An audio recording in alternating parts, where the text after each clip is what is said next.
Here's Nicol, who's been playing left-side midfield in recent First Division games and is in that area and even further advanced now. And Grey Goose did well to get to it, let alone hold it. Yeah, what he has shown tonight, Mark, when he's been called upon and when he's been able to get his hands on the ball, is a very clean pair of hands. I mean, that sticks brilliantly there. Super save again. Sorvel winning a header against Saunders that he'll be proud of. Rose.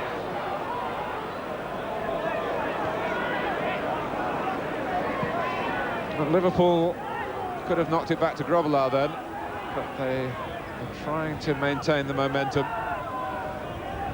Certainly hasn't been a conscious decision to slow the game down in the second half.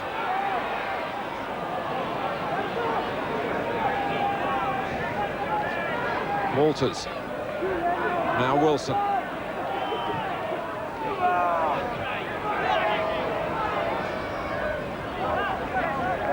Let's join David Livingston down on the touchline again. David. Martin, after that last frustrating miss from John Barnes, he was blowing a bit, and Phil Borsma in the dugout shouted, asked him if he was okay. He said, yes, I'm okay. He's going for a hat-trick.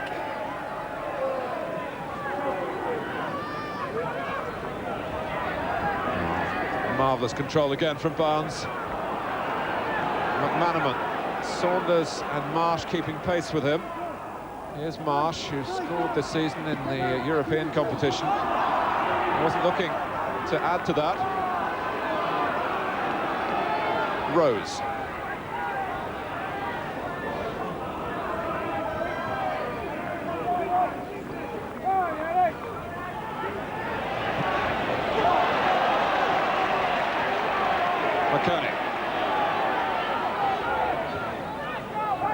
Now Edwards.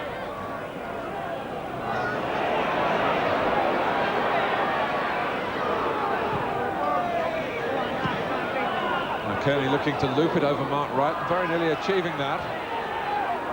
Jones and Marsh not really able to set Liverpool off again.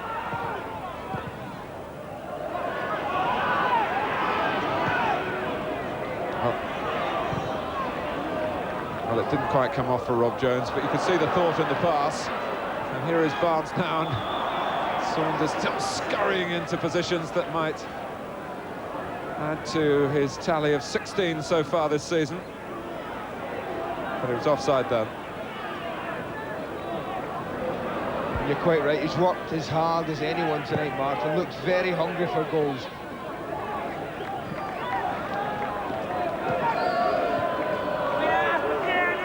Thomas.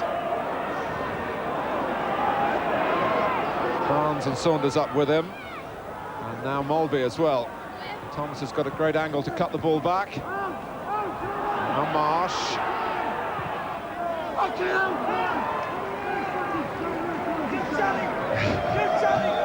Well, there were some dissenting voices on both sides then.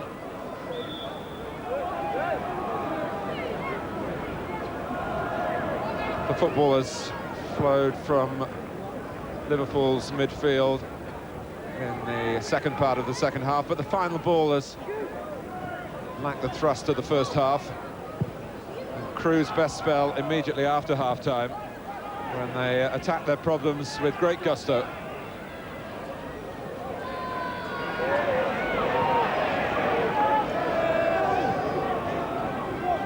Nicol.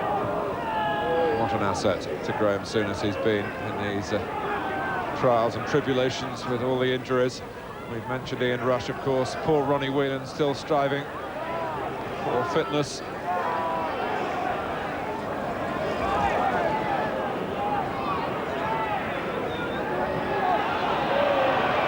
Gardner. McKennie.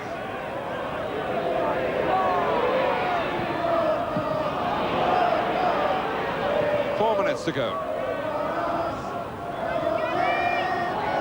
Oh, there's acres of space here for McManaman. Can they play it right this time?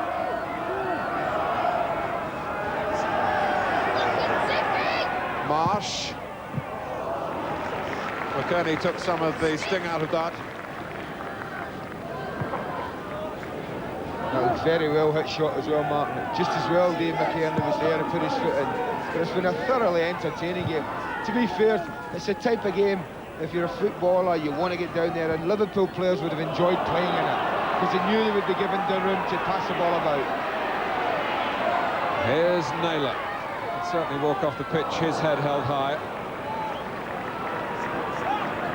I think the Crewe fans felt that that was always going to be the biggest problem. They saw it last year. If they're going to cause a cup upset, it's because they outskill the opposition. That's their way. But outskilling Liverpool, it's a very tall order. And as we move to the second half of the season, well, Liverpool are finding a consistency now that will be somewhat alarming. Some of the other clubs who've done better over the first half in the First Division. Saunders. Certainly Liverpool are capable of making a mockery of the thoughts that certain people might have that the league title is a two-horse race, Martin. That's for sure. And one or two of us have tipped them for the FA Cup. You never take a chance though, do you?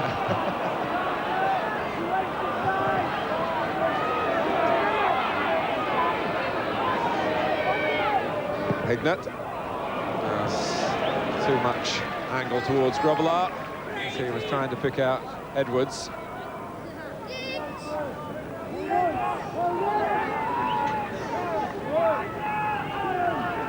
Let me just remind you that Liverpool are 11 points behind Leeds United in the First Division with a game in hand.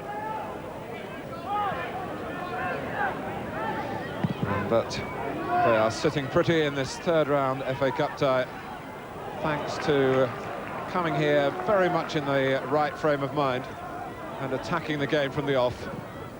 Liverpool really asserted themselves, got their reward for that.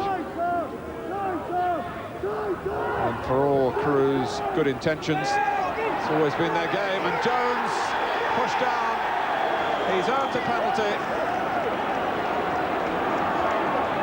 Pushed by McKerney, and we've got an interesting situation here because John Barnes, who's on a hat-trick, had a penalty saved last season by the very goalkeeper he's going to confront now. A push.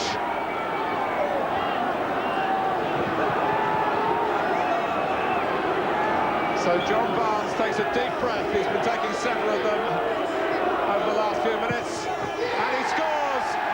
4 for Liverpool, 3 for Barnes. Grey Goose went the right way, but it provides a perfect finale for Barnes and for Liverpool at Gradi Road. Well and truly back, John Barnes, isn't he? That's him. He's told the footballing, certainly the footballing folk of the English First Division, I'm back in business. His first game, a hat-trick. What more could he ask for? What more could Graham Souness ask for? It's the strength of management to make a decision that others might have just shelved for a week or so. And Liverpool certainly had the first word here, and they've provided the final chapter of a very entertaining story. One-sided it has been for much of the night, but I'm sure you, like us, will have admired Crewe and the part that they played. But it's Barnes who has the spotlight, and Liverpool have brought an air of reality back to the third round of the FA Cup. And after their huge problems at Peterborough, they have coped very well here at Crewe. Barnes with 2 inside 4 minutes in the first half after Steve McManaman had given Liverpool a lead after 9 minutes. And then the hat-trick in the final minute of the game from the penalty spot after Rob Jones, a Crewe product. And that's what Crewe Alexandria are, very much a breeding ground for young talent in the game. Jones had been brought down for the penalty. And it's Crewe Alexandria 0, Liverpool 4. John Barnes, if he's got the breath, is talking to David Livingstone. John, how are the legs after that? Not after that, after the first 15 minutes they'd gone. I just tried to plan memory after that. Clearly the old magic's still there. How easily did it come back? Well, I think the main problem is the fitness. You know, I don't think he lose too much touch or ability, but I think that the fitness is the main problem. So, although, as I said, I was tired maybe after 20 minutes, I just had to keep going just to get the fitness. It was noticeable towards the end that Phil Boersma was signalling to you, do you want to come off, you're feeling too tired, but you were obviously going for that hat-trick. Well, I've scored a lot of twos and I haven't scored too many hat-tricks, but they did me a favour by putting me up front, so I didn't have to chase the fullback too much. But I think it's just a question of getting games on the belt now and just getting the fitness back. How difficult has it been for you when you've been away and heard people question Liverpool's championship and cup ambitions? It happens every year. Everything goes through a sticky patch, and as soon as Liverpool start going through a sticky patch, you know, they question their ability. I'm just glad to get back. You know, I've been out for 4 months, so hopefully now I'll get a few more games and the fitness will come maybe in the next 2 or 3 weeks. Congratulations. Well done. Thanks very much. Crewe the chance to invest the financial rewards of tonight's match and to return their thoughts to regaining their place in Division 3, the place that they lost last May. And if you find your thoughts straying as to what might happen over the second half of the season, let me leave you with the fact that Liverpool have lost only one of their last 16 games now. They were supreme here tonight at Gradi Road, and they've beaten Crewe Alexandria by 4 goals to 0.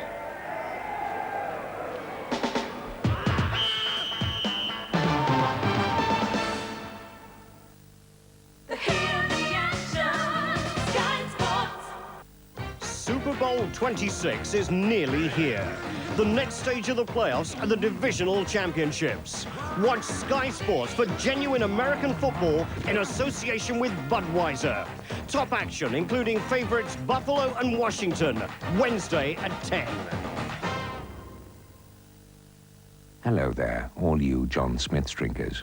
Yes, it's treat time again. 30 mouth-watering seconds to look at the great stuff itself. And today, for all those of you who like a bit of romance with their films, watch out for the naughty scene.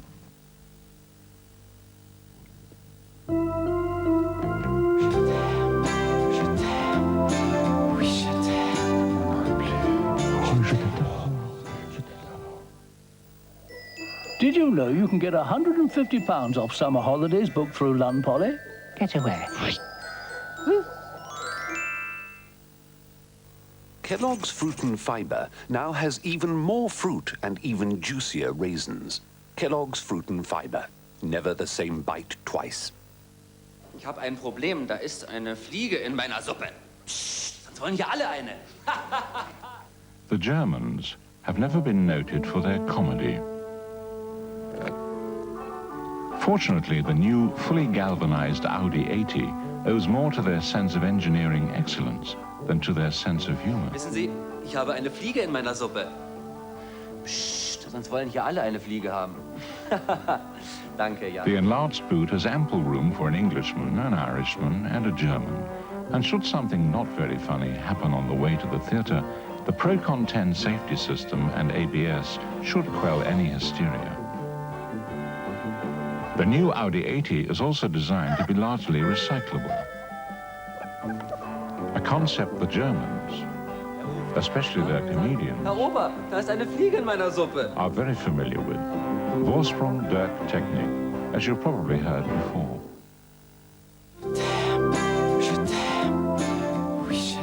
Oh, I've had enough. I fancy a pint of John Smith's. We're the only surviving Battlestar. Battlestar Galactica. Paramount lured me into their deception once. Never again. Let the attack begin. He's coming right at us. Battlestar Galactica, Wednesday at 8 on Sky One. Watch soccer on Sky Sport. Wonderful. Sky Soccer Weekend, Friday at 6 and 9 on Sky Sports.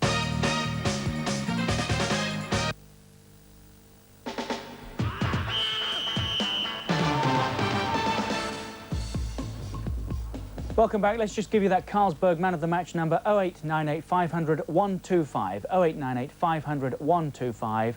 There it is on your screens now. Thoroughly enjoyable, except for Dario Gradi, I would have thought. He's with David Livingston. Dario, what went wrong? Well, it's. I mean, it looked as though they were drugged. I don't know whether they got an LT, and but the players looked. They froze. Whether the occasion was too much for them.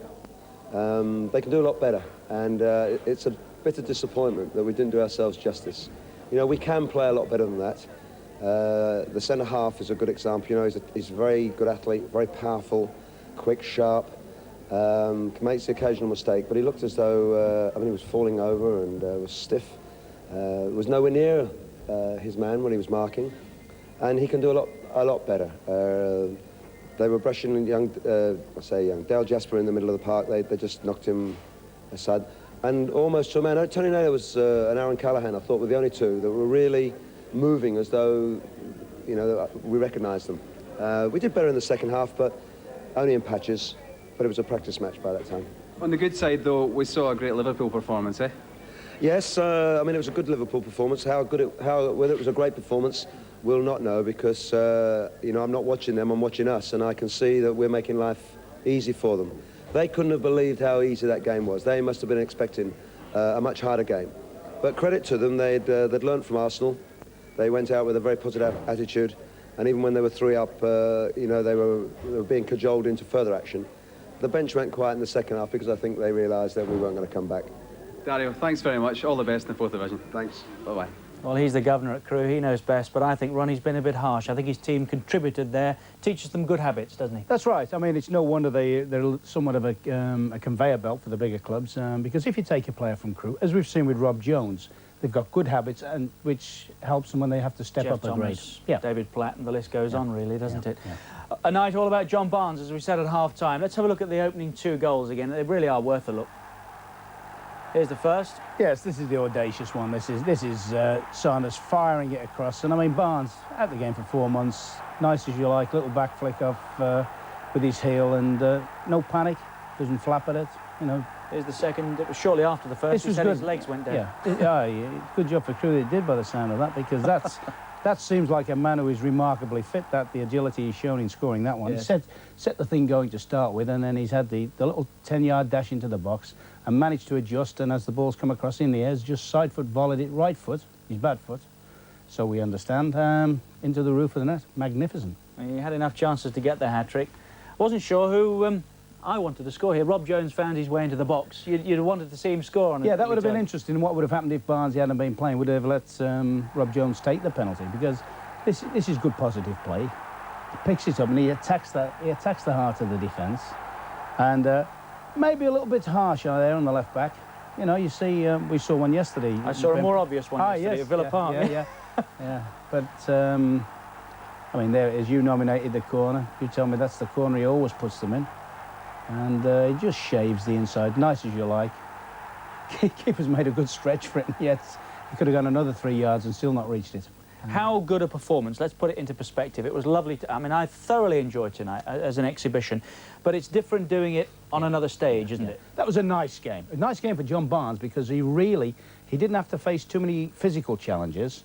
It was nice for him to get in and get the 90 minutes under his belt, bed down. The confidence from getting a hat-trick, brilliant for him. But the game went very much as I thought it would do. I know Crewe are what I describe as a nice side. They like to play, they like to let the opposition play. Now, if you let Liverpool play, if you let John Barnes play, you've no chance. They've got others to come back, of course. Ronnie Whelan, Walters, Rush. Oh, yeah. I mean, when they're fully fit. I mean, before the start of the season, I thought that Barnes, Sanders and Rush would be unstoppable. I really did. As a front trio, I thought, I don't much relish the thought of playing against them. Andy Gray saying it's lovely to see John Barnes coming back. It might be for the fans. It's not if you're going to have to play against him. I mean, that's something of a problem. Understand that. Ron, thanks very much indeed. Thanks to Andy, David Livingston and Martin Tyler up at Gradi Road. We're not finished yet. There's more live football on Sky tomorrow night, would you believe? Zenith Data Systems Cup Southern Area semi-final. It's Southampton against West Ham United, 7:30. Our programme starts here on Sky Sports. Southampton, West Ham United. It kicks off and you're in the area, incidentally, and you're thinking of going along at around about a 7:45. Enjoyed the third round of the FA Cup. Stay with us on Sky Sports for the fourth round. Crewe 0, McManaman and Barnes 3 for Liverpool tonight. Bye-bye.